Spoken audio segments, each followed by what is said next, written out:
વડોદરા ખાતે આવેલ હરણી તળાવમાં ગુરુવારના દિવસે સ્કૂલમાં ભણતા બાળકો સહિત 27 લોકોને લઈ બોટ તળાવમાં રવાના થઈ હતી। આ બોટનો અકસ્માત સર્જાતા તળાવમાં ઊંધી વળી હતી, જેમાં ગુરુવાર રાત્રિના બાળકો અને 2 શિક્ષકોના મોત નીપજ્યા હતા।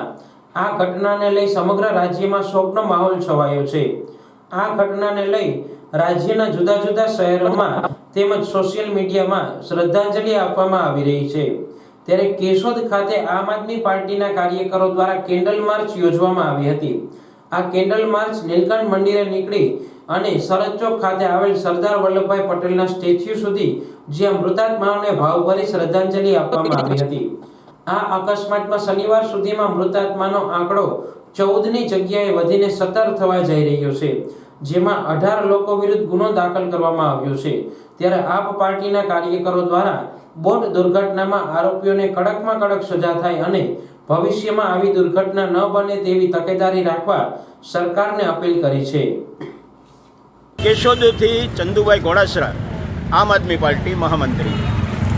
ગઈકાલે જે વડોદરાની અંદર એક ભયાનક દુર્ઘટના બની કે સ્કૂલના બાળકોને પિકનિક માટે લઈ જતા અને ત્યાં હરણી તળાવની અંદર બોટમાં બેસાડીને જ્યારે તળાવમાં પિકનિક માટે લઈ જતા હતા, ત્યારે અચાનક જ એ બધાના એવા દુર્ભાગ્ય કે એને કારણે અચાનક બોટ ઊંધી વળી અને બોટ ઊંધી વળવાથી 12 નાના નાના માસૂમ બાળકો, વિદ્યાર્થીઓ, એમના પણ અવસાન થયા અને 2 વિદ્યાર્થીઓને જે શિક્ષણ પીરસતા હતા એવા શિક્ષિકાઓના પણ અવસાન થયા છે। એ બાબત આ કેશોદની આમ આદમી પાર્ટી અને કેશોદની જનતા હૃદયપૂર્વકની ભાવપૂર્ણ એને શ્રદ્ધાંજલિ અર્પણ કરે છે।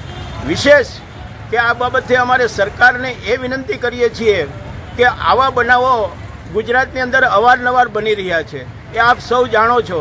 ત્યારે સરકારને વિનંતી કરીએ કે આવી દુર્ઘટના ન બને એમનું કંઈક આગોતરું આયોજન કરી અને એમને માટે કડક કાર્યવાહી કરે કે જેથી કરીને આવા બનાવો બનતા રોકાય। નહીંતર હજી પણ ઘણી જગ્યાએ આવા બનાવો બની શકે એવી ઘણી જગ્યાઓ છે, તો એમની તપાસ કરી અને આ ન બને એમને અટકાવે અને જ્યાં બનાવો બન્યા છે એમની ઉપર તુરંત કડકમાં કડક કાર્યવાહી કરે।